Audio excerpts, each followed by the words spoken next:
নিৰ্বাচনলৈ মাজত আছে আৰু ৫টা দিন।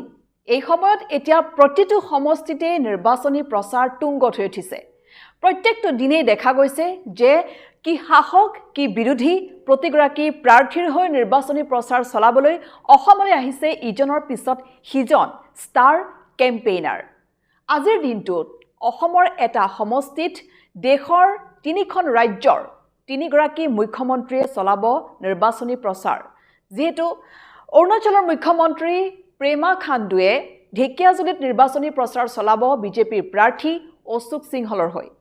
ঠিক সেইধৰণে ঝাৰখণ্ডৰ মুখ্যমন্ত্ৰী হেমন্ত সোৰেনেও নিৰ্বাচনী প্ৰচাৰ চলাব আৰু তেওঁ JMMৰ প্ৰাৰ্থী আবুল মাজানৰ হৈ নিৰ্বাচনী প্ৰচাৰ চলাব। আৰু ঠিক সেইধৰণে উত্তৰ প্ৰদেশৰ মুখ্যমন্ত্ৰী যোগী আদিত্য নাথেও বিজেপি প্ৰাৰ্থী ঋতুবৰণ শৰ্মাৰ হৈ বৰছলাত আজি চলাব নিৰ্বাচনী প্ৰচাৰ।